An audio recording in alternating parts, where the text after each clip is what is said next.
This episode of Pretty Well Read is sponsored by Nick Labonte and his debut novel, Fate's Conscripts. Fate's Conscripts is a dark fantasy novel about revenge, the horrors of the unknown, and the prices people are willing to pay to get what they want. It's the first in the Bleakwood Books series. If you like dark fantasy, horror, and your fantasy skewing a little more early medieval than early modern period, then this might just be the book for you. Ditto if you like books like Prince of Thorns and The First Law. I read Nick's book when it came out a few years ago, and it is such a stunning debut. It's so dark, it's so immersive, and the ending really stuck with me. If you want dark escapism, you want this book. You can find Fate's Conscripts in both paperback and ebook formats on Amazon today. Thanks again for Nick Labonte for sponsoring this episode of the podcast. Back to it.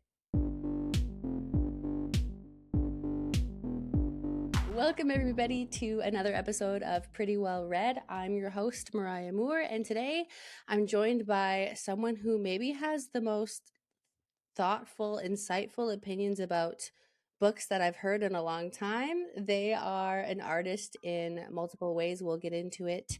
Please welcome to the podcast, David Lacy. Hello. Yay. Hello.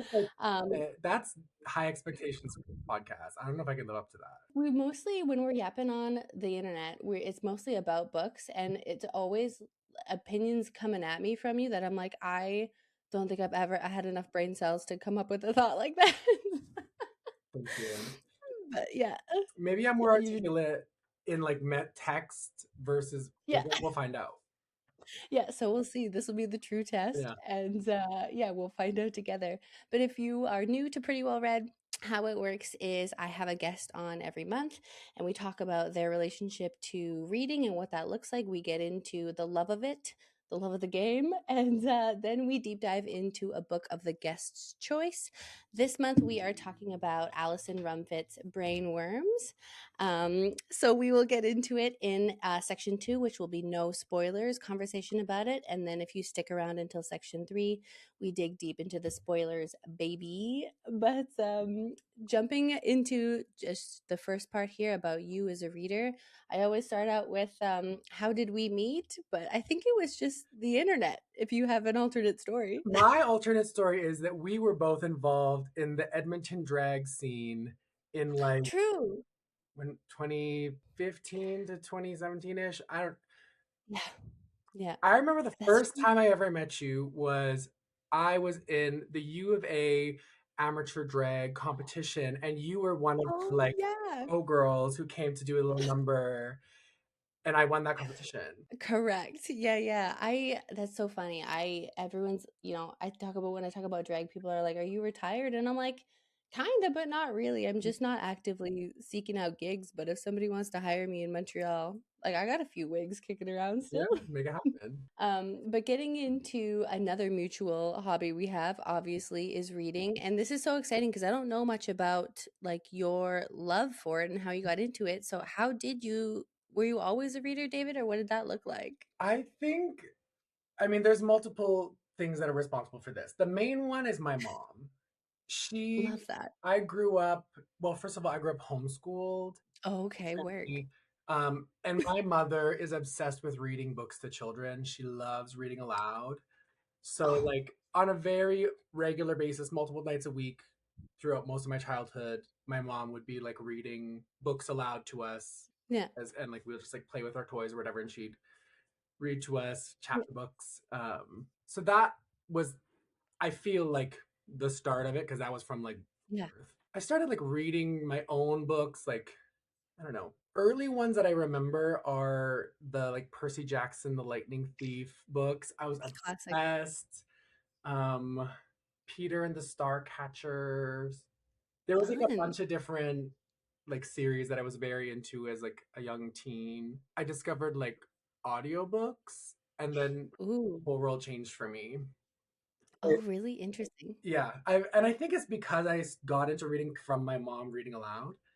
Mm-hmm. But I have always been an audiobooks girl. All of my life I've had stories playing in my ears, pretty much. Yeah. Cute. I love that. I haven't had anybody like express their uber love for the audiobook. I love audiobooks too. But to back it up, your mom reading to you, first of all, that's adorable. People don't realize how much just like modeling hobbyist behavior really translates to their kids, or how Yeah. much that kind of exposure like sticks with them. That's so sweet. Is she reading like One Fish, Two Fish to you, or is she reading out of a Danielle Steele, or what has she got on tap? I mean, when we were very young, some Dr. Seuss for sure. Um, Cute. she would read, I don't know, like Chronicles of Narnia. Oh, fun. Do you know the Redwall series? No, I don't know It's her. all about like little woodland creatures who have like a monastery and do lots of stuff. Cute. Um, Yeah. Do you do like all types of books on audio? Because I find that I have a hard time with audio fiction because I will stop paying attention. Whereas if it's a memoir, it sounds like a podcast, so it's easier for me to stay tuned in. yeah, I'd say fiction for sure. I will always Yeah. do audio. The one area of my reading that I don't do audio, often because they don't exist as audiobooks, but more like academic nonfiction. Oh, sure. It's a very complicated topic, philosophy. Mhm. Like I really enjoy philosophy and stuff, and that stuff I have to read. That kind of Yeah. stuff I definitely prefer to visually read. Yeah. Yeah, fiction I always listen. And that's funny you say you Yeah. always zone out. Like I sometimes do. I think my brain is probably trained more than a lot of people's to Yeah. follow a story, even though I'm kind of like tuning in and out of it. Yep. But I definitely zone out more when I'm visually reading too. Like I'll always do the Yeah. thing where I'm like, oh, I got through like an entire page and then I don't remember anything that I just read. Yeah. Yeah, exactly. That's like the most relatable. That's every reader's experience, especially when you're in kind of a slump Mhm. and you're like, why is my reading comprehension -5? I can't, like, I've got no juice left. So you read, when you were younger, you were doing the Percy Jackson thing. What about now? Like, what kind of genres are you into, and what kind of genres do you not touch as often? I mean, it's probably easier to go with ones I don't read. I Yeah. it's I have only recently gotten into any kind of romance. Really? I've never really, I mean, I read some like teen contemporary Hmm. stuff, Hmm. but most of the time I'm not really in the romance genre. Yeah, I, fair. You read like a couple of John Greens once, oh, like I have in the YA. John Green books. But I wouldn't Love say it. John Green is, well, I guess he is a romance novel. That's not a romance novel in the way I'm thinking of romance novel. Yeah, yeah. I know what you mean. Yeah. Um, my dipping my toes was in hockey romance. Yeah, as One of my one does. coworkers got me to read Pucking Around. Yeah, interesting. Is that a het one, or is that also a gay romance? Both. It's like a Oh, woman okay. and she falls in love with multiple men, and then the men Yeah. also love each other, and it's a whole bi poly situation. Ooh, It's fun. it's really Okay, cute. cool. Yeah. Oh, that is super cute. Interesting. Yeah, I recently hopped on the heated rivalry train because I like had to, and I get the hype. I get it. I get it too. I mean, I watched the show and I read the first book. I liked it, but I need to continue on the like the heated rivalry long game. Like, so heated rivalry is pretty like front loaded with the sex and the spice, and then they kind of fall in love later, Mm. but typically romance, it's like the build is slower and a little more PG, and then they get to it. And And apparently the rest of the books in the series are more like that, but heated rivalry was like they couldn't stay away from each other in the first 50 pages. and honestly, in a way, I feel that's more honest about gay relationships. Fair. So many gay men situations, it starts with hookups, it starts with the sex, and when the sex is good, then you try Yeah. dating romance as like a Yeah. okay, we work in this way, can we work in this way? I mean, Yeah. not for everyone, but I do know Yeah. me that dynamic is not for it. Yeah. Yeah, well, and I love that the dynamic, like, exists in books then, if it's, like, true to, how Certain she aspects goes. of it are true to reality, I would say. The last few years, I've become a horror reader. Most of my life, I was not really a horror person. Yep. Especially movies, like, I am very reactive to jump scares, so I would Mhm. struggle in movies. But with books, Mhm. like, probably only in the last, like, 3 or 4 years have I enjoyed horror. This book is is one of the ones that was early in me like really loving it. Yeah, I've always read like a lot of like thriller mysteries. I Mhm. mean, my biggest genres for most of my life are sci-fi and fantasy. I Really, sci-fi? Because I feel like that's been a lot of like I haven't really touched her yet, but you've been in it to win it for a been in while. it. I've been in the sci-fi world since my early teens for sure. In terms of ratings, I know some people are just read based on vibes and they love and they let it go, but some people are like, here are my tier ranked books for the year. Do you rank your books at all? Like, do you five-star rate them? I mean, I do a 5 star You do. at the end of each book I read. I usually like will like mark it finished on Goodreads and give it a score. Hmm. My scoring is very, I would say my average score is a 4. If I enjoyed myself pretty much Hmm. throughout, Yeah. there's aspects of it that I found interesting, it's probably Hmm. a 4. If there's things Yeah. that I like piss me off a bit, but like overall I enjoyed myself, it's a 3. If Okay, interesting. if it's like I really enjoyed myself and then there's something that like feels unique or something that feels like I haven't read anything like that before or something that just like pushes it over the edge for me, it's a 5. Mhm. I give out fives pretty liberally. Yeah, that's what I was going to ask. Like, what hits that five-star marker for you? So it's something that kind of like innovates in this space, something that feels a little more unique in the genre, right?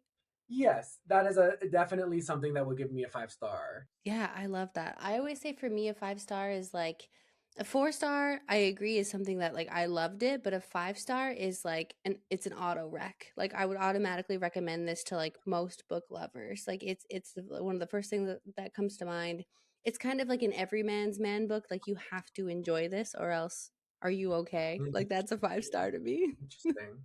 See, Yeah. this is a 5 star for me, but this is Hmm. not a recommend to everyone No. type of book. Another kind of hit or miss question for people is how often do you DNF or do not finish Hmm. books? I think there's like a critical threshold for me where if like often I'll give a one session to a book where Hmm. I'm like Hmm. I like start a book and I'm like an hour or so in, I'm like I don't know if this is the mood right now. I'll often Yeah. finish. I'll like Oh stop yeah. there. Yeah. If I've gotten like halfway through a book, I'm gonna finish it. I Yeah. I don't often like get angry at the book and stop. It's usually just Hmm. like a this is not the mood right now. I need something different for my taste. Like it's a mood based thing for sure. Hmm. Um, but it's pretty rare for me to like hate a book and stop reading. Hmm. Like I think I know my taste well enough that I typically choose books that I like. That's why Hmm. almost never give below a 3 star rating because like Yeah. I'm not picking books that I'm not gonna like. Yeah, you're not picking willy-nilly. Exactly. I also wanted to talk to you about like myself, you know that diversity is important and reading diversely is important. Like why would you say reading diversely is important to you as a reader? One of the functions of stories is to kind of train our brains in a way, like to kind of Mhm. get to form our perspective on the world and to form what Yeah. narratives we see in the world. And when you read a book by someone who is very different from you Mhm. can expand the lenses you're able to see the world with, I guess. Well said. I think to like piggyback off of that, not to use a corporate buzzword phrase, but it's just such a good empathy builder, right? Like and that's what comes with like having new perspectives and opening that lens like you were saying. It's and you know what the world could never have too much of, Mm, empathy. empathy. Absolutely. Empathy, curiosity, these are the things that we need. Last question for you. You, in particular, are an artist in so many facets. You're also a writer and you're also a musician. How does reading influence your other passions, or does it? That's a great question. I haven't thought about it. Thank you. I wrote it this morning and I was I like, am mean, I putting him on the spot? yeah, definitely as a writer. I mean, the types of writing that I do, I Hmm. mostly so far have written short things, Hmm. poetry, little, I don't know, reflections on things. I and those aspects of my writing, oh, songs. um, Mhm. are definitely influenced by a lot of the stuff I read. A lot of maybe more like philosophical aspects of my reading versus fiction. But I think Sure. I've definitely had read a book and then had the swirling thoughts of my brain be influenced by that book, and then had wrote a poem or a creative output of something that kind of taking the soup of the what that book did to my brain and having some Mhm. output from it. When you, as a writer, do you read things that you would never envision yourself writing and you're just like good for Susan, good for Mhm. Stephanie for writing this because I could never. Like, do you Mhm. ever feel like I respect you so much for what you do because it's so far beyond what I could conceive of doing? Or are you just like, nah, I can do that? I think I have an overconfidence about my ability to do things I've never done in general. Word. um, so a part of me thinks I could do it, and a part of me Mhm. knows that I'm just too busy, you know? That's Yeah. the reason. That's the reason I'm not Yeah. doing what Susan's doing is because I got a 9 to 5 and Yeah. other Yeah. Yeah. I'm doing. Interesting. Yeah. Yeah, it's yeah, your schedule just won't allow it. When I read like fantasy is something that I would have a really hard time with.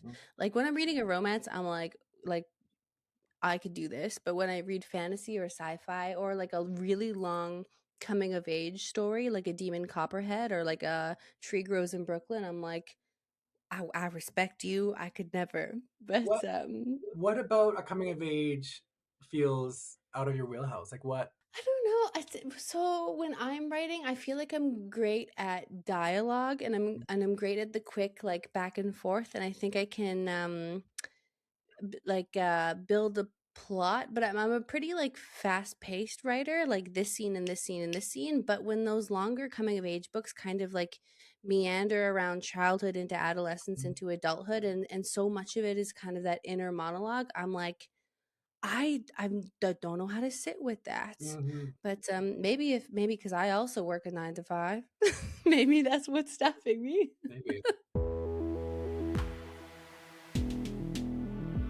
Welcome back to section 2 of the podcast. We are talking Alison Rumfitt's Brainwyrms. I'm going to start off, if you haven't read it yet, by reading the back of the book. When a turf bombs Frankie's workplace, she blows up Frankie's life with it. As the media descends like vultures, Frankie tries to cope with the carnage, binge drinking, sleeping with strangers, pushing away her friends. Then she meets Vanya, mysterious, beautiful, terrifying Vanya. The two hit it off immediately, but as their relationship intensifies, so too does Frankie's feeling that Vanya is hiding something from her. When Vanya's secrets threaten to tear them apart, Frankie starts digging and unearths a sinister, depraved conspiracy, the roots of which go deeper than she ever imagined. Shocking, grotesque, and downright filthy, Brainwyrms confronts the creeping reality of political terrorism while exploring the depths of love, pain, and identity. And I think that's the most like family friendly way you could describe this book. Whenever I introduce this book to someone or describe what it's about, I always the Yeah. first thing I say is the parasites. Yes. Yep. It sure is. That sure is a thing. Oh, I will also say for listeners for this episode of PWR that there are content warnings for this book. So we also might be talking about content warning related things. I'll read the content warnings from the front of the book, actually. It says, Brainwyrms features very taboo sex that many would consider unsafe or unsanitary, as well as sexual violence and child abuse. So if that ain't it, I get it, bestie, and I'll see you in the next step. Mhm. But I'll start off, David, by asking, why did you choose this for the podcast, and why do you shout it from the rooftops to your friends? This book, well, so I was trying to think when you asked what's a book that you love, a book that, I don't know, is important to you. I was thinking of Mm-hmm. as I read quite widely, so I was like, okay, what's a big chunk of books that I like that I could talk about? And Yeah.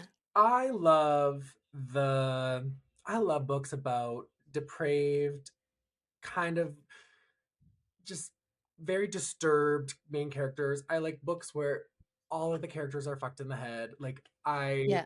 that kind of subgenre of like the Otessa Moshfegh, Mm-hmm. like Melissa Broder, Sayaka Murata, like those kind Yeah. of like women going crazy and their lives are just like, I Yeah. really love those books. I've read a lot of them. And this Yeah. one sticks out to me as like an early one. I read this one for the first time, I think 4 years, or it only came out in 2023, right? I read it the year it came out, 2023. And it kind of sticks in my head as one of an early book I read in that subgenre that I was like, I have a taste for it and I need more. Yeah. Yeah. This is one that it's I have had read other books that are scratching a little bit of the same itch as this book. There's certain aspects of this book that I've never had anything else that made me feel the way this one did. Yeah. So I was like, okay, it this book represents a larger genre of fiction that I'm interested in and enjoy. I will say that one of the first books that I got into when I was a young tween. Have you read any Augustin Burroughs memoirs? Mm-mm. Like Running with Scissors? Okay, he I owned have that you read her? I've owned the book for many years but never read it. No? Oh my god, that was okay, so there's lots of, like, gay sex, and it's fucked up. It's, like, autobiographical. It's a memoir, but, there's lots of gay sex, but when he's a minor dating a man much older than him, and it's very, like, fucked up and sad in that way, but it's also so full of dark humor. The humor Mm. just, like, really goes there, and I remember reading it in fucking 2007 and being like, oh, writers are allowed to do this. And for the first time in a long time, I had another writers are allowed to do this moment with this book at my ripe age of 33. Yeah. That makes me Yeah, really want to read that book. It's literally on my shelf and I've had it for like a decade, but I have never read it. yeah, it's good. It's I haven't read it in a minute, but I have all of Augustin Burroughs's memoirs. I stan. But yeah, no, this book also really goes there to a place that I didn't think was passable or allowed for the public consumption. Yes. So it's funny you say Burroughs because do you know William Burroughs? No. He's like a poet and author from like, he's like a beat poet from New No. York in the 60s. He wrote Okay. the book Naked Lunch. Oh, that rings a bell, but yeah, okay. So in post reading this book, in my search Mhm. for other books that kind of scratch the same itch, William Yeah. Burroughs' Naked Lunch is one of the Yeah. ones that hits a piece of this, which is Okay.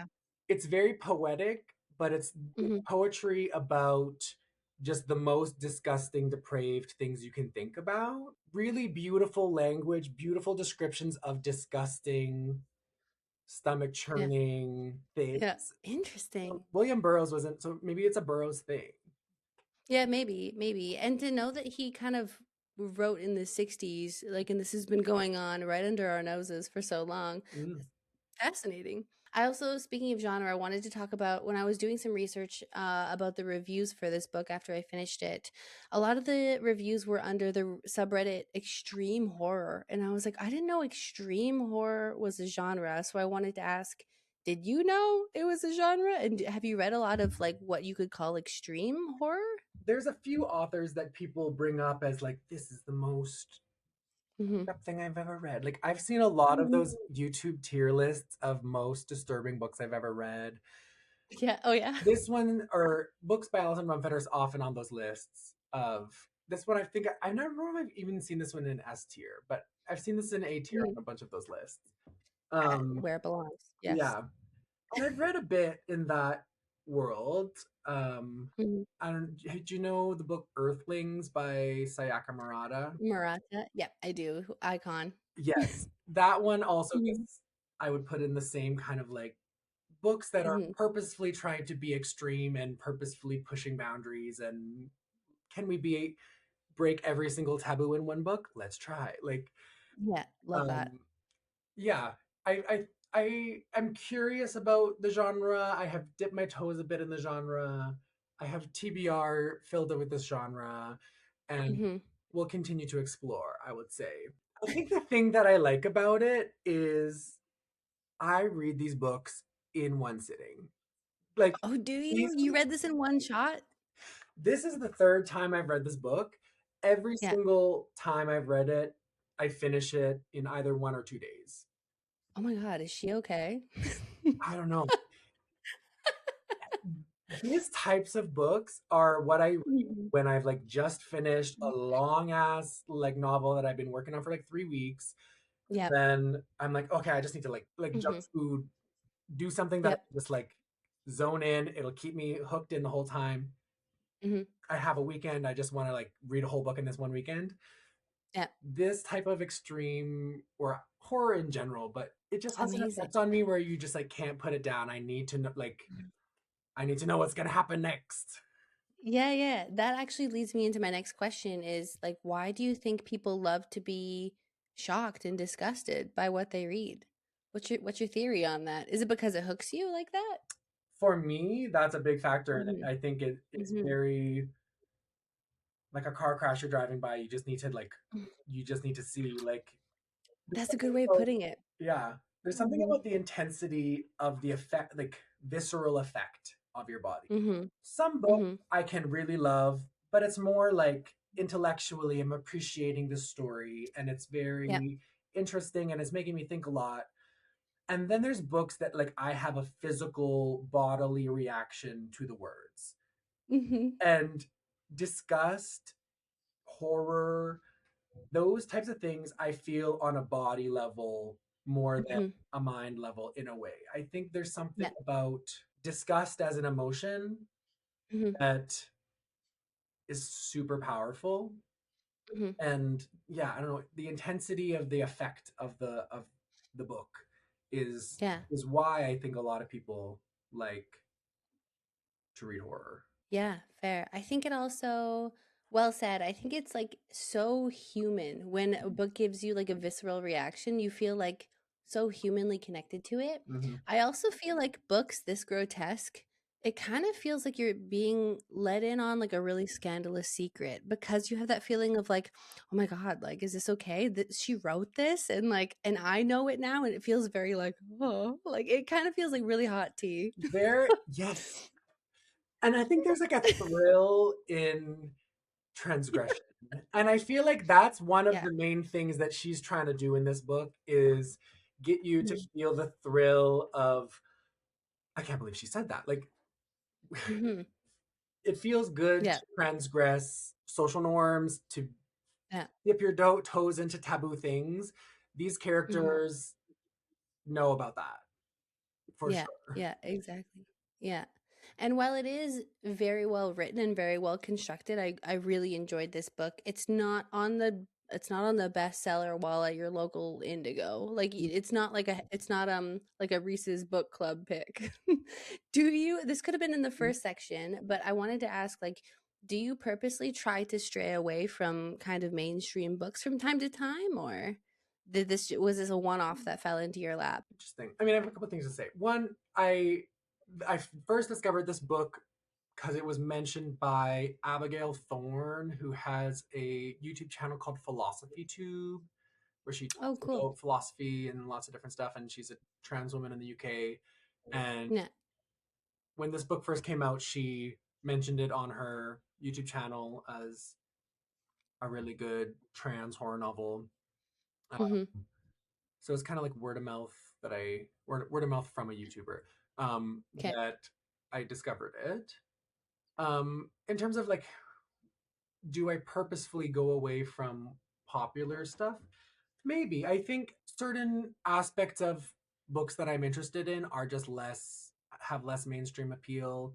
Trans horror is something I've read a lot of, but probably is Yeah. not topping a lot of bestseller lists. Um, Mhm. a lot of like the niche like philosophy books that I'm reading are not Mhm. in any um, bestseller lists. I'm less drawn to it just because it's popular, but then sometimes I have it. I always say this experience that I had with Song of Achilles, where I'm like, for several years, I was like, I don't know. I don't know if it's for me. It's just like everyone's reading Mhm. that. So I didn't read it for several years. And then I read it Mhm. and I was like, oh, it's really good. You're like, It's "Oh, it's popular, popular for a reason." it's great. Yeah. Yeah, yeah, yeah. But when that's so funny you say that. And when you do have those moments of being able to read a really popular book several years later, it feels nice to like bring that conversation back to people. Like I finally read Song of Achilles and All your bookish friends can be like, finally, oh my God, let's open Mhm. the vault to this conversation for you. Yeah, bring it back. And that's always Yeah. that's one I see people reading all the time. And it's fun to read a popular novel just because like stranger on the bus is reading it. Let's like Hmm.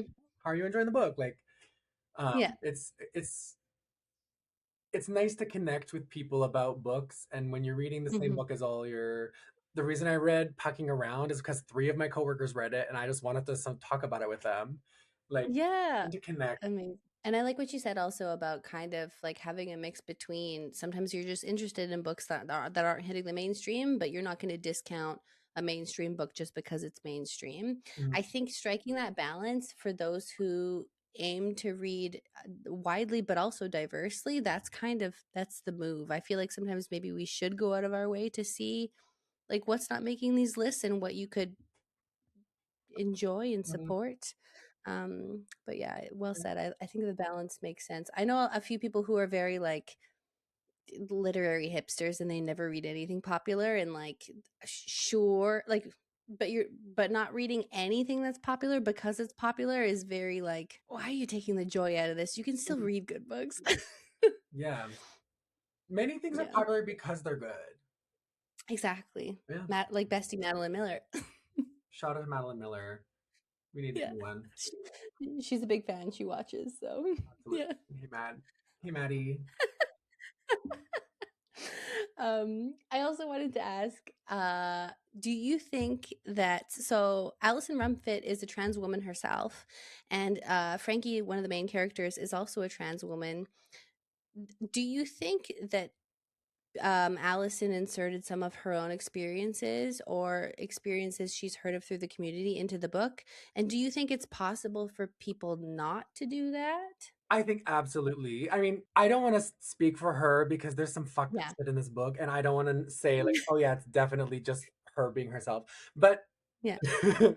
I'm sure the Hmm. feelings of these characters Hmm. have some familiarity to her, but also like some of the things that they're Yeah. feeling, self-hatred. A lot of people be Hmm. self-hating. I'm sure if I was to guess, does Alison Rumfitt hate herself a bit sometimes? Her first book was called Tell Me I'm Worthless. True. Look, Yeah, she be a human too, to so be human. It's yeah. hating yourself is just one part of the human experience that should be Mhm. explored in literature. Yeah. Um, is it possible to not to write to not be yourself or to not insert yourself into your books? I Mhm. so I think you can purposefully try to write someone who's different from you, but if you're Mhm. trying to do that on purpose, you're kind of still making the character in opposition to who you are, which is True. reacting against you, or Yeah. it's still there's still a piece of you there, like a shadow piece of you Mhm. trying to purposefully do something different from yourself. Yeah. We're always writing a version of ourselves, I think. True. Yeah, because I think like people write what they know, and how do you not put your personal experiences or learnings into that? So yeah, I'm with you. And especially if you're like, I don't know, good writing is showing the human experience, and the only human Mhm. experience you have is your own experience. So if you want Mhm. to express that well, you should be Mhm. digging in your own feelings and experiences to find the material for your writing. Yeah. Yeah. Yeah. Exactly. And to inform your style in a sense too. I think. Hmm. But yeah, well said. So this book is horrifying, but if I had to describe it, I would put the horror into the two camps of like TERFs and anti-trans people and just bigots in general and the atrocities and horror that comes with their ideologies and body horror. Would love to talk about like what was more terrifying to you. Did they like kind of make each other more terrifying? Like would you describe the horror here? Hmm. Yeah, I think there's definitely two aspects to it. There's Mhm. yeah, the characters. Is it spoilers to say that they like parasites? One of the I don't main think so. one of the main things that this book explores is people who enjoy having parasites and fantasizing about their parasites. They Um, sure like it. Yep. they sure do. And I think like that as one aspect of what is shaping the novel Mhm. being held up next to prejudice and fascism. Um, what I think she is trying to do is to try to show prejudice and fascist tendencies, and more than that, but those things specifically Mhm. are a kind of fetishism. I think Mhm. that's what the point of the book is in a way, that Yeah. the disgust of that she's bringing into the reader with the descriptions of the gross sex stuff, the Mhm. violence, the very brutal and disgusting descriptions of things, to bring that feeling into the reader and then pair Mhm. it with prejudice and Mhm. um, ideologies of superiority. Pairing those two things together, I think, is meant to cause visceral response Yeah. to prejudice and to fascist ideologies in general, I think. Yeah. Yeah. That's well said. I hadn't even thought of that. How you already are kind of like physically or maybe mentally on the defense, having to read something so like grotesque in a body horror way, but then having that be further amplified and further elevated by like turfs. Yeah, it's, That's yeah, yeah. interesting. That's fascinating. I agree. And Hmm. I really love horror that, yes, has supernatural elements or more Hmm. traditional horror elements, but Hmm. then has more grounded themes that they're exploring as Hmm. well. Hmm. And an author who I think does that really well is Grady Hendrix. I love Grady Hendrix. Yeah, Like he's so campy too in his writing. yes. So Hmm. crazy. There's a lot of, like in all of his books, there's always a supernatural element, Hmm. something that's horrific that is outside of the realm of reality. But Hmm. most of the time, the thing that I find most horrifying in his books is the stuff that's grounded in reality. Like, Yeah, totally. have you read Witchcraft for Wayward Girls? No, but she's right here on my TBR card, and I need to read her. Yeah, that one, like, it. There are scary stuff that's Hmm. supernatural and stuff, but the thing that's the Hmm. scariest about that is like medical trauma for young Yeah, pregnant women. Um, yeah, yeah, misogyny for unwed, or misogyny around unwed mothers, and like the way yeah. society treats those people is the horror, the most intense part of the horror of that novel. Yeah, because it's real. Exactly. This goes well into it. I forgot to talk about Rumfitt's writing style. Like I found it so like it was lyrical where it needed to be to amplify like the setting or the mood, but it was so kind of like blunt and also in your face. And I think like Vanya's POV chapters versus Frankie's, they contrasted so well that it just really immersed me in the story. But I'd love to hear what you thought about Rumfitt's writing style as well. This book has so many different stylistic elements to it that are Yeah. very creative. Like, I'm very curious about the editing process of this book, because Yeah. there are many like mistakes, misspelled Hmm. words. There's True. the grammar is not traditional. Like the run-on No. sentences are pages sometimes. Like Yeah. it gets you in the mind of a very disturbed person to have breaking all the Yeah. grammatical rules, to be thinking Hmm. in like to have misspelled words just randomly, Hmm. and it feels intentional. It feels like this is a very like disturbed person who's not fully like um lucid. And so I listened to this on audio, and the Oh, audiobook you person did. audiobook reader was very good with that thing. Like they would mispronounce certain words, and then I would like check in the Ooh. book and I'm like, oh yeah, they did misspell that. Like that's what was written. Cool. Yeah. What a fun artistic choice. Yeah. I totally forgot about the misspellings, but I think it really does add to the characters and gets you inside their heads. Mhm. Such a cool artistic choice too. Like honestly, and if for Rumfit herself, She probably thought it was so fun. This would have been such a fun book to write, I feel. Yeah. And I feel like she just gave herself freedom to do whatever she wanted with this book. Yeah. Like, It's very let my freak flag fly yes, vibes. very much. Yeah. When you asked the question earlier about books that make you feel like, oh, I could never write that, this is Hmm. a book that makes me feel I can write whatever I want. Yeah, it kind of gives you that freedom, hey? Yeah. Yeah. And especially Oh. as someone who most of my writing so far has been poetry, I like that Alison's writing often will start in a very like lucid stream of consciousness, and then as the chat even within a chapter it'll change and kind of become more Mhm. poetic and more just weird.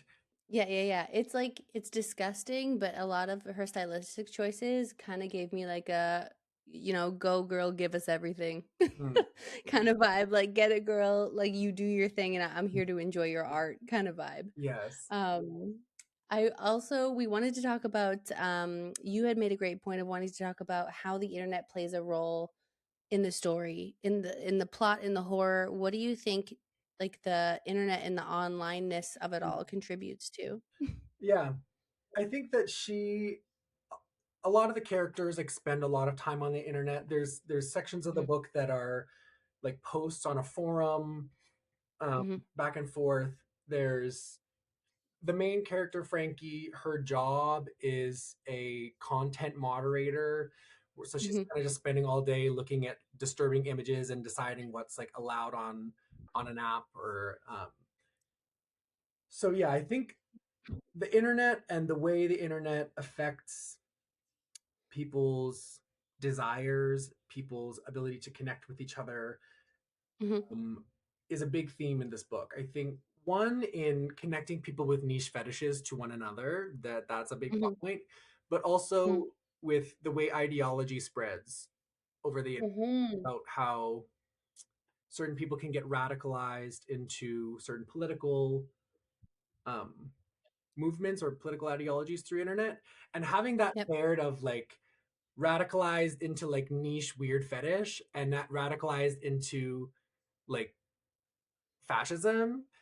yeah, it's it's an interesting combination that I think is saying something about how digital media has allowed people to communicate about things that they maybe couldn't before, mhm, and mhm. made space for people to kind of become more extreme in a way. Also just makes you feel like, oh my god, this must be a common occurrence with like how easily it can happen as demonstrated in the story. So it adds to the horror with like, oh my god, the people I love could be a fascist turf tomorrow because like look at what the internet is kind of breeding. Mm-hmm. Um, so yeah, I thought that was well done. God, and it really makes it feel more relatable too, and Mm-hmm. therefore you really putting yourself in her story. An aspect of Alison Rumfitt that I'm quite sure is her inserting herself into this book is these characters are people who spend a lot of time online. Frankie goes on Yeah. Twitter a lot, and Mm-hmm. the fights she gets in on Twitter and the effects of that on her are a big part of why she's such a disturbed person, I think. I also wanted to talk obviously about the like LGBTQ 2IA plus representation. Hmm. Um there are so many queers in the book, which is so wonderful. So many trans characters. Frankie is trans, Vanya is non-binary. And I love to see it, and I love to see more books that aren't just like my struggle with this identity. Like that those are important stories to tell, but it's also important to just like insert these marginalized identities in stories and having them do just normal human shit, whether it be scary or otherwise. This is not Um, normal human shit, but yes, I know what you no, but yeah, you mean. know what I mean. But like normally, like a cishet would be put in this place, Yeah. but like it's nice to see that like they are in there, and it's not because they're trans; they just Mm. also are. What do you think books like these do for the community? Yeah, I think this book has a complicated relationship to the idea of like good representation, because Fair. I think what Alison Rumfitt is trying to do with this book is purposefully play on certain stereotypes and take them to an Mhm. extreme.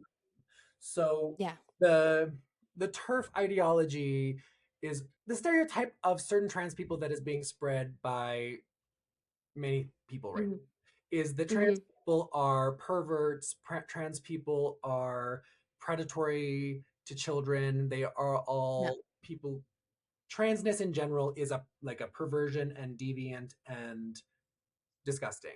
This book takes that to a comical level. True.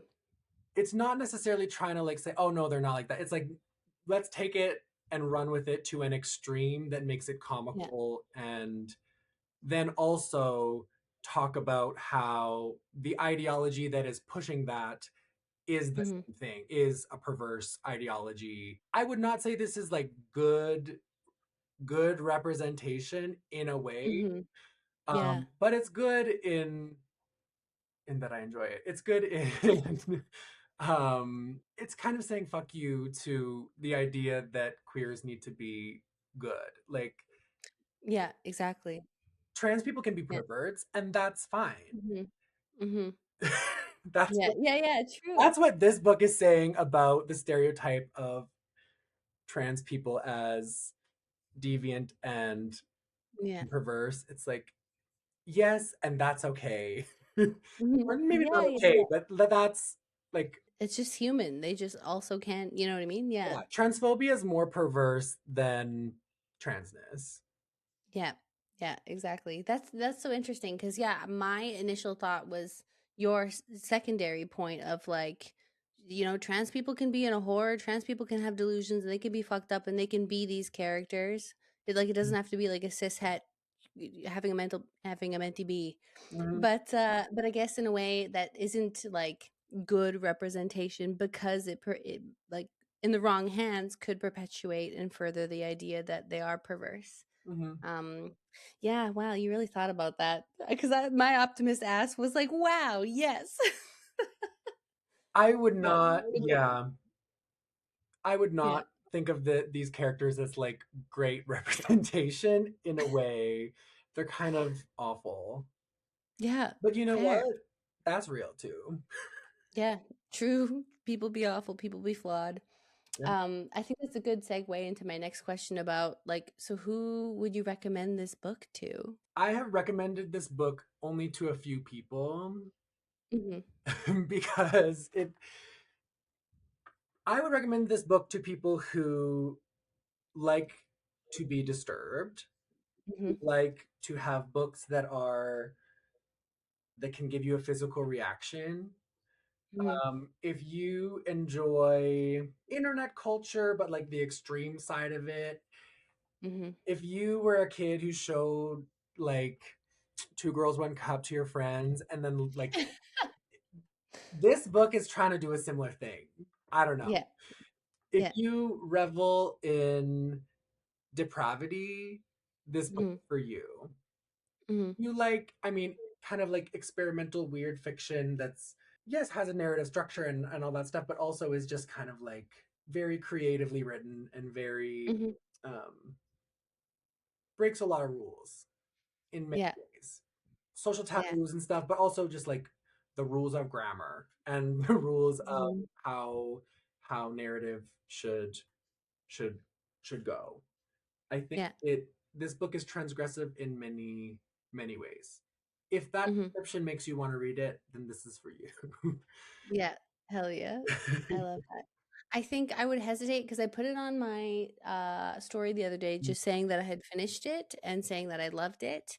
And a lot of people were like, "Ooh, that sounds interesting." And if anybody who's kind of a little more like prudish to my knowledge inquired, I was like, "Hey, wait a minute."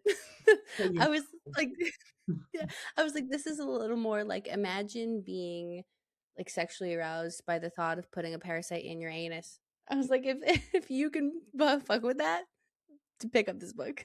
those characters, if you want to get in the head of that character, this book is for you. Yeah, exactly. So that's why, you know, dear listeners, we were saying the back is so like neutrally written to summarize the book. Um, I also saw in my research that a few people online were saying that Rumfitt's novels are kind of set out to teach about social dynamics and injustice, but I didn't get like a super teachy or preachy vibe. I thought it was like I didn't really I didn't really get the like I'm being taught a lesson here. But I wanted to hear what you thought about that. I mean, I've already kind of talked a little bit about what I think she's trying to do. I think that Yeah, true. she's definitely not preachy. If anything, she's preaching No. like the gospel that she's preaching in this book is fucked. What I think she's actually trying to do, like as like a political commentary in this novel, is point out Mhm. something about desire and how Mhm. it motivates people to do things. Like I think Mhm. ultimately she is trying to point out that the desire to have power and control or to see Mhm. another person as disgusting or Mhm. to transgress a, a norm, the desire to do that is not just present in sex. Mhm. Desire to be Yeah. transgressive and to feel superior and dominant to someone else is also present Mhm. in political dynamics. People's prejudice is, Mhm. in a way, a fetishistic type behavior. People are going on rants about Mhm. how disgusting those people are, is because it makes Yeah. them feel good to do that. And Yeah. and that is a sex thing, Yeah. Yeah. is what she said. Everything is a sex thing. Yeah, yeah. There was a point where she said that everything is a sex thing, and that's so true in a way. Yeah. Yeah, I don't think she set out to like end this scene. I want them to take away like turfs are bad. Yeah. Like I think that's pretty like ABCs. We should all know that like as a Mhm. baseline. Mhm. But I think if you somehow don't understand the extent of the violence that could come out from these ideologies, maybe you learn something. But I don't think it was her goal to like teach people that. Mhm. I But think she is assuming that these readers are already know turfs are bad. Like, yep, I hope so. Yeah. And I wanted to cap off this section by asking you, if it's not a spoiler, what your favorite passage is. Do you have a favorite passage? so the passage that I have little bookmark here is the one that we Mhm. just said. And Oh, it is. I don't think it's a spoiler to if you look at some weird shit you found, people acting in a way you don't understand, just tell yourself it's a sex thing. Everything's a sex thing. Even the things that don't look like sex things, turfs all getting together and wearing dinosaur costumes and doing shit karaoke and crying in private event rooms, that's a sex thing. They Mhm. don't know it, but it's a sex thing. Guardian dinner parties are sex things. Cabinet meetings are about sex. They're all wearing day collars and all wearing lingerie. This doesn't make them degenerate. It just makes them like you. The thing that makes it evil is that they think they're different. They think it isn't a sex thing. They think it's about control. It is, but it's a sex thing. Everything. Those couples that have YouTube prank wars, those books about plucky elderly people solving crime, Countdown, fox hunting. The rich have always fucked low class scum like you. This is a sex thing. This book, the act of writing it, obviously, I'm not exempt, I'm not a hypocrite. It's fine to do a sex thing, but it's best to know it's a sex thing. It's Mhm. best not to try to make it more than that. It I love that. I think that Mhm. section is what I was trying to say, is what I think she's trying to do with this novel, is Yep. trying to point out how, yes, there's this extreme example that she's using of desires taking you in a weird direction in life to Mhm. loving tapeworms and stuff, Mhm. but that everything we do in our life is in some way our desire pulling us in a direction where it's almost like, you know how, so I did a psychology degree. Mhm. Freud had some weird ideas. Yeah. I hated Freud for a long time. I was like, oh, he's crazy. Like, he thinks everything's about sex. I think he might have had a point in a way.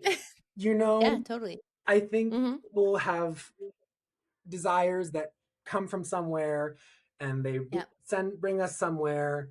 A lot of things can come down to subconscious desires that we don't fully understand. And I think Yep. she's trying to say, she's trying to help us look for that in places we wouldn't normally Mhm. look for desire fulfillment and power dynamics. And Yeah. yeah. Yeah, exactly. That's a great passage. I really think it speaks to like how strong her writing style is. And it's also, we'll get into it in the next section, but it's a little poke at her also breaking the fourth Yeah, wall again, she does. which you baddie. I love that she does that. I think it's so cool. Mhm. But yeah, that passage really has a little bit of everything in it. Hey, um, mine is closer to the beginning of the book. There are so many. I've tabbed so many, but this is that's like one-off scene about like trans resistance, but this is like before the resistance comes. So this is about uh like people infiltrating the gay quarter and the gay clubs and the gay bars to like kick off violence or violent acts. And she says, and sometimes it would be skulls. Sometimes some poor sex worker out on the streets would be there, and the men would see him, and he would run, but the men would use the side streets, loop around him, surround him, encroaching in, a circle of black shirts with white faces grinning under mustaches, swinging their weapons through the air. And do you think the cops ever cared that in the morning there was another dead pansy on the pavement? Blood frozen by the chill, by the morning frost, another one off the streets. This is one of Vanya's kind of like stream of consciousness uh, excerpts, and I think it's such a good example of how horrifying that camp of anti-transness and bigotry can be. Mhm. Under mustaches swinging with their weapons, I'm like, I feel like everybody knows that mustachioed bigot. Mhm. Like it just feels so visceral because like these people. I Yeah. thought it was a really good example of that horror. When you said dead pansy on the pavement, I got like goosebumps. Like Yeah, very poetic descriptions of awful things. yeah, exactly. Yeah, it's poetic. It's kind of lyrical and horrifying. Yeah. Allison, how the fuck did you do that? Please do more. Yeah, please. Yeah, it was really good.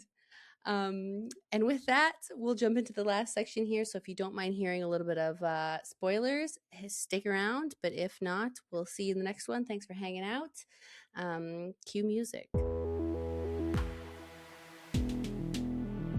All right, the last section of the episode with David here on Brainwyrms. We're going to talk about some spoiler stuff. And I just wanted to start off with who are some of your favorite characters? I mean, I really enjoy Vanya. Mm-hmm. I think Vanya's stream of consciousness, their psyche is the most interesting to me in a way. Mm-hmm. I think the writing style is the most unique for Vanya. Mm-hmm. And I think the way that they think is the most Mm-hmm. different. There's very few characters in books that I can think of that are this unique of a stream of consciousness style. Um, Yeah. it's a very interesting psyche to get a view into. I will say that I really felt for, I wanted to cry for Vanya's trans brother. Like Yeah. that's so awful. Like how, things turned out. Obviously this is the spoiler section. We could say that they were murdered or he Yeah. was murdered. But I really felt for him being like not knowing what his siblings kind of ended up doing in life and feeling kind of abandoned in that way only for him to not get a chance to. Mm. Ugh, it hurt. And that in a book that is so depraved and fucked up, and Mhm. section that talks about him going to the support group, Mhm. meeting the other trans people and finding like kind of having a space to Yeah. be trans and figure out what that means for him. Mhm. It's kind of like an oasis of like innocence Mhm. in the book.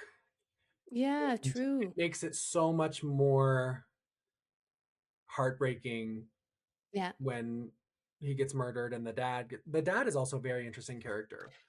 Yeah, it's nice to see the representation of like because you always hear about the like strict dad who's like my daughter or my son will never blah blah blah, and it's usually like empathetic mom who's like no my Mhm. children, but it was the dad who was like don't tell your mother what kind of group this is, and Mhm. he was kind of that safe space for him. Oh, that was such a sad scene. Yes. Oh, But yeah, I guess I would put like him and the dad on my favorite character list. they're one of the only characters who are like good people, it seems. Yeah, a life raft, truly. Yeah. Yes. I do love a novel where everyone's awful. honestly. Mhm. Yeah, yeah, true. Love It that. sure was a lot of that. Yeah.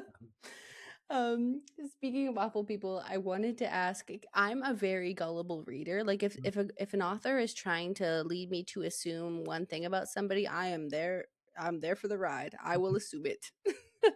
I thought that the clinic bomber was going to be Caldwell. Is it Jessica Caldwell? I thought that was going to be the bomber, Mm. but when it turned out to be Vanya's mom, I was like did you guess that Vanya's mom would be the bomber? When I first read it, I didn't. I was surprised by that, and I was like, ah, like the Mhm. connections, like this, and when they say like, oh, that's why Frankie was so drawn to Vanya, is Yes, because the she face. saw the killer, the bomber, Mhm, in Vanya's face, mhm. and that, Yeah, and this whole book is about people being drawn to things that are bad for them and things that are true. um, self-destructive in a way, and falling, having a love at first sight moment because you see the face of your bomber in Mhm. someone is It's so, crazy. yeah. Yeah. I didn't see it coming, It and I was like, that's cool. yeah. Yeah, yeah. Oh god, yeah. No, I didn't see it coming at all. Actually, when the first scene when we learned about Caldwell in the Samantha scene, I went back and I was like, "What? Did I miss something? Did they already say that this lady is the bomber? This author is the bomber?" And so I went back to that scene where they mentioned that Frankie was in the bombing, and I was like, "Oh no, they just say a woman." And so I was like, "I'm gonna big brain this. I bet it's this author lady," only to be bamboozled Mm, later in the book. wasn't J.K. Rowling. True. Well, honestly, though, like she would, tbh. I mean, Um, we'll see what the future holds. J.K. Rowling yeah. becoming a terrorist, it's not out of the realm of possibility. No, but you better sit down and shut up, girl. We've had enough of you. Tired of it. Yeah. But that was also on my list is to talk about Mm, the similarities between J.K. Rowling and this Caldwell, beloved children's author character. Um, yeah. did you immediately get J.K. Rowling vibes? Or yeah, I guess because when Yes. you first read it, was she like that openly bigoted? I don't Yes. remember. Yeah. I Okay. as soon as before she even walked on the scene, when so it the scene has Samantha, a trans woman Mhm. who's like a conservative trans woman who's famous because she's transphobic and hangs out with TERFs, Yeah. goes to a TERF meeting, and Yeah. they start talking about, oh, this author who's recently started being super transphobic and has kind of like Mhm. become the celebrity of the anti-trans movement. I was like, okay, it's Mhm. J.K. Rowling. Like, obviously, Mhm. lightly Who are veiled. modeling. Yeah. Mhm. I felt so bad for Samantha. Like I know that like being a conservative and going to turf meetings probably not the vibe, Mm, but it really gives like lost lamb, are you okay? It's like minorities who vote for Trump. I'm yes. like, what internal hatred? Like what do you need to work through to see that this ain't it? Hmm. Yeah. Yeah. And again, this book is all about people who kind of hate themselves a bit. Like that kind True. of like be receiving love for being willing to say hateful things about one's own community is a Mhm. really complicated psyche and an interesting psyche.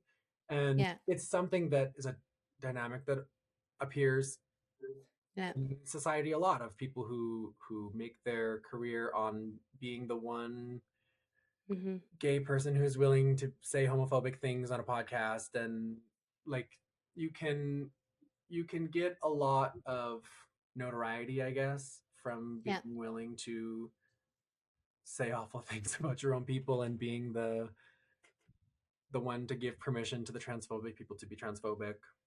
Yeah. And Very pick they're me. not transphobic because they have a trans friend who Yes. Yeah, yeah, is yeah. transphobic. Or, yeah, Yeah. like Yeah. and what happens to her in that scene is very, Yeah, girl, why'd you do that? why'd Because you she do gets that? like mauled. Is that a delusion or is that a mentee bee or does she actually get mauled? I think it's up to interpretation. I think she did. True. I think so too. I think the brainworms that we find out at the end of the book, the brainworms are like aliens that are Mhm. somehow like infecting the minds of a bunch of elites Mhm. Yeah. Yeah, and yeah. causing them to be transphobic and etc. I like the interpretation Mhm. of there are actually brains or worms in the brains of Yep. these transphobes. And Mhm. I think that's kind of how this book started in a way. There's like a joke online of transphobes have worms in their brains because of the things that they say, Mhm. the delusion of much of that ideology. Um, Mhm. but taken to a literal place of there are parasites in their brains that are making them think these crazy ideologies. And Yeah. yeah, an ideology as a parasitic thing. Mhm. Um, Yeah.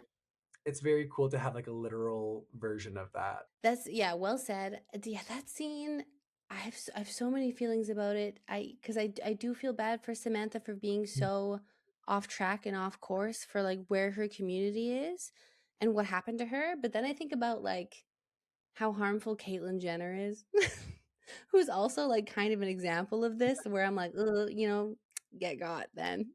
Mhm. So I'm like, Samantha seems a little more like sympathetic, empathetic, like a more of a kind person, but I'm like, oh, girl, things could have been so different for you. Yeah. Yeah. Yeah. I also wanted to talk about Frankie's first interaction with the worms. I was reading up on this on Reddit, and there were some people who kind of critique this scene as like it being horrifying at the end of the birthday party, but all for nothing because she just kind of like passed out and came to in the bathtub and then brushed it off. Like, so they thought the end of that scene kind of ruined the horror for them. Mhm. But I quite liked it. What did you think about that scene? So there's I kind of like that it's ambiguous because Yeah. I that scene I still go back and forth about whether it was literal she was seeing actual worms or whether she was Or if it was, hallucinating because the yeah. we know the worms are ultimately real.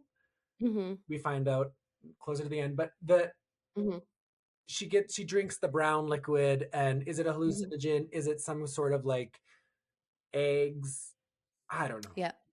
Yeah. I like the ambiguity of not knowing what was real and whether it was real worms or just a hallucination.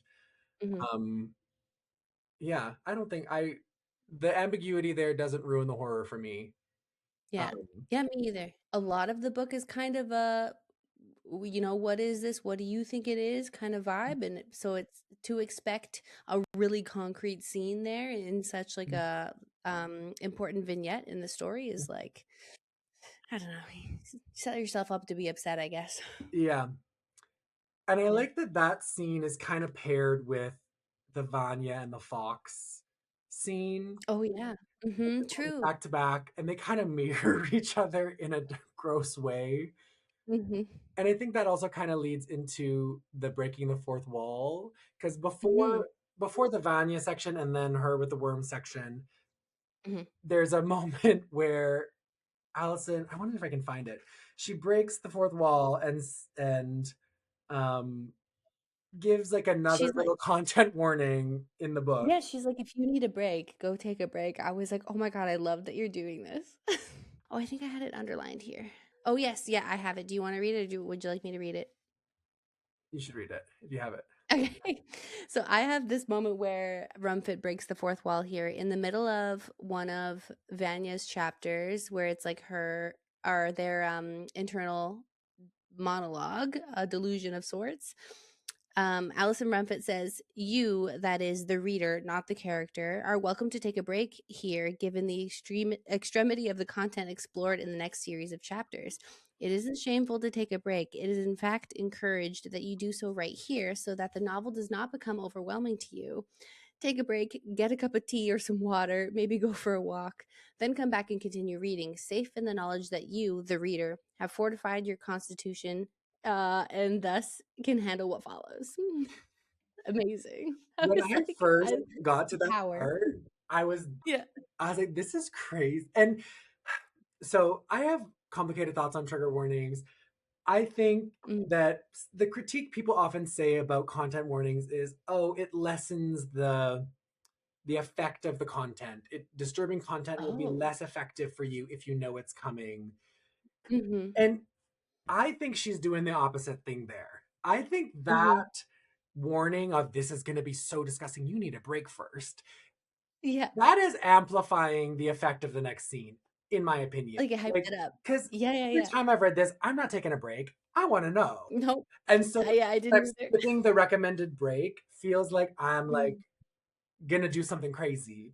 And I think that mhm. that little vignette, I feel Yeah, like it amplifies how intense the next scene is, knowing yeah. that I had a little warning ahead of time. Yeah. Yeah, I think so too. Yeah, a lot of people on Reddit also did not like that. But I was like, it made me feel like, Allison's just looking out for us. Like, I was like, what a little bestie. Yes. I just like appreciated her like sweetheart for doing that. She really said, hold my beer. I'm gonna like gross you the fuck out. Do you need some tea? And I'm like, what a TBT. queen. Yes. Do you think maybe a controversial question that ultimately Vanya and Frankie are like a well-matched couple? Like parasites aside. It depends what you mean good for each other. I think they have Mhm. psyches that complement one another in that they're both Mhm. like depravity and violence and control. Like, I think they are compatible in that way. Are they good Mhm. for each other? Yeah. No. These characters want things Yeah. that are not good for them. So, yes, they're giving each other No. what they want, but no, they Mhm. are not good for each other. What they need is, I don't know what these characters need. They need a new society that's less fucked up, and they need, And I they don't need a know. great talk therapist at the very least. Yes, very Yeah. much. And some healthier coping mechanisms. They're doing too many drugs Mhm. and too many Mhm. self-hating hookups, you know? Yeah. Yeah, I agree. Yeah, I agree that they're not a great couple, but I can imagine an Mm. alternate timeline had society been different towards them and had they had like resources for some mental health help that I'm like maybe. Yes. If society But was my that different, the world was different. yeah, that's my golden retriever ass Mm. saying maybe love or just grasping at We need a straws as a sequel. romance reader. Speaking of characters that we probably uniformly hated, Mm. Gaz, did you think, did you expect the like evil orgy of sorts at the end that No. he kind of orchestrated? Also, the blowjob from his father. I was like, literally, I was reading this book with my partner beside me, and there's so many moments where I would stop and point at a paragraph and go, "Read this," Look at and this. he'd be like, Look. "What the fuck are you reading?" Yes. So I did not expect it, but that's one of the things No. I loved about this novel is I was never expecting what was going to happen, Mhm. and then fucked up shit would happen. I was not Yep. expecting it, but I think there's um, it's I really like that ending. I think Yeah, it me too. kind of um, mirrors the kinds of conspiracy theories that go around about what elites are doing in the Mhm. privacy of their Illuminati type things. I don't know. It reminds me of like adrenochrome and like Mhm. Pizzagate and like Eyes Wide Shut type conspiracy Mhm. theories.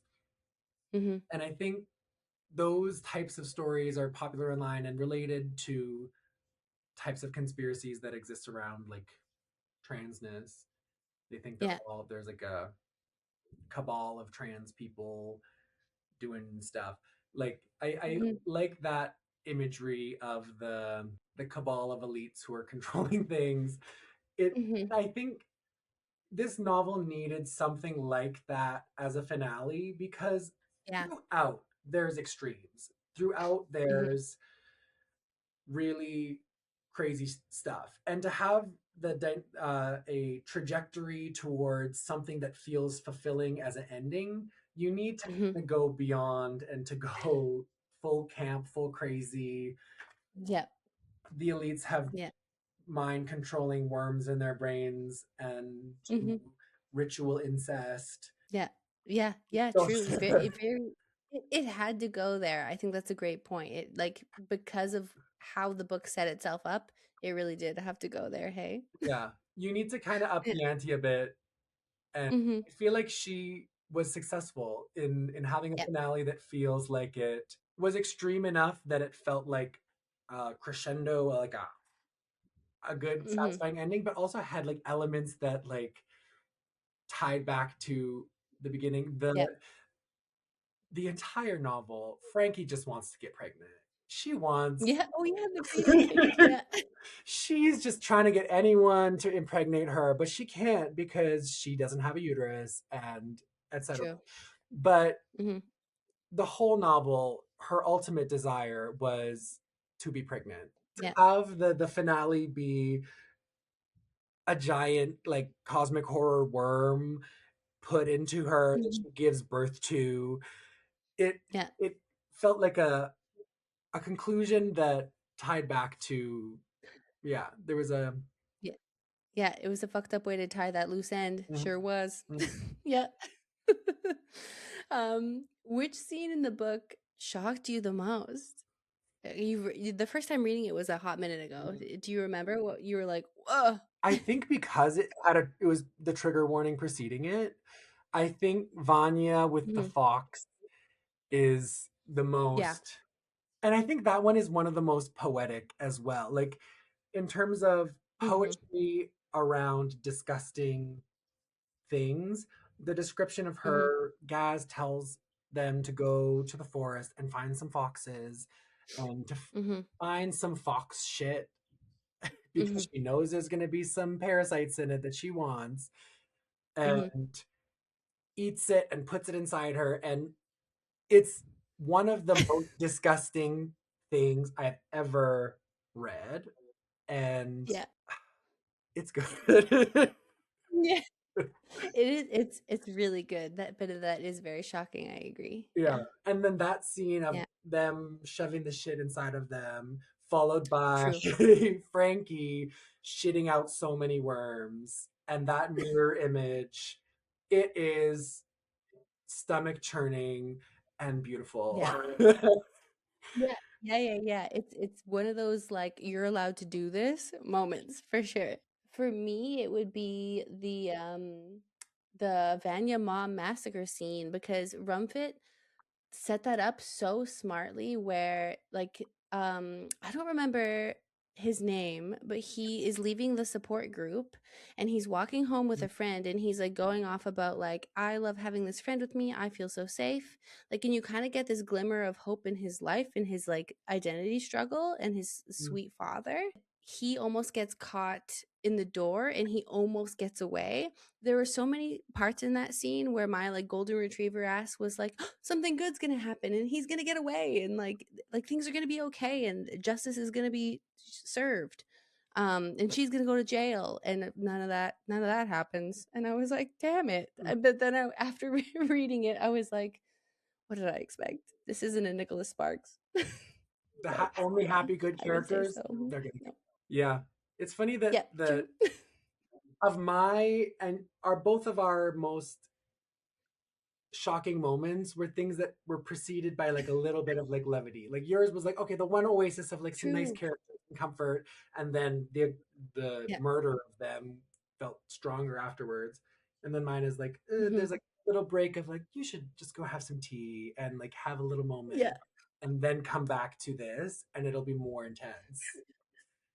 Yeah, yeah, exactly. That's so funny, so true. Was there anything else you wanted to touch on about this book? I like that this book had scenes that I still don't fully understand. Like I think Yeah, me too. I like a lot of books that like I understand about 80% of what's going on. Like it's a good Mhm. like amount for me. I like to be a little bit confused. I like to be a little bit thrown off by stuff. And the Yeah. scene of Vanya, there's one chapter where Vanya is having some delusions. They're basically saying that time is like warped for them, and all this time that they're spending with Gaz, they're like drugged up. They're having Mhm. different parasites put in them every couple months. And Mhm. it goes into them seeing their life as players on a stage. Mhm. And it's a very I've read this many times and I still don't fully understand everything that's happening.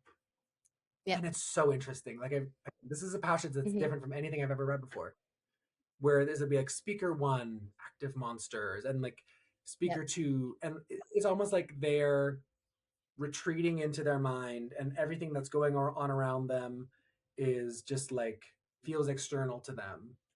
Um, Mm-hmm. I almost think with that section that it's different aspects of Vanya's psyche coming out and saying things. There's it's very Yeah. disconcerting, but also discombobulating, dis something. It's Mm-hmm. Mm-hmm.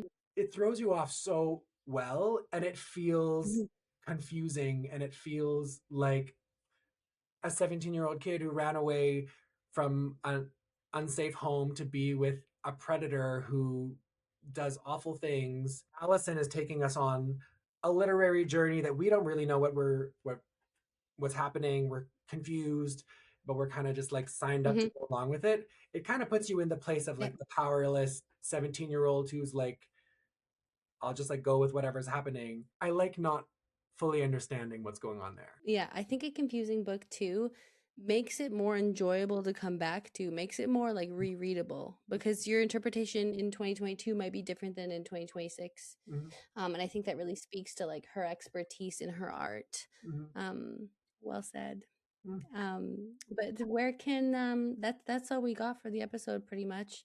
Where can people find and follow you, David? Instagram is probably the social media that I use the most. So probably Instagram. Mm-hmm. dav.lac is my handle on Instagram, and this will probably be posted on that as well. I mean, if you live in Edmonton, come to my choir concerts. Yeah.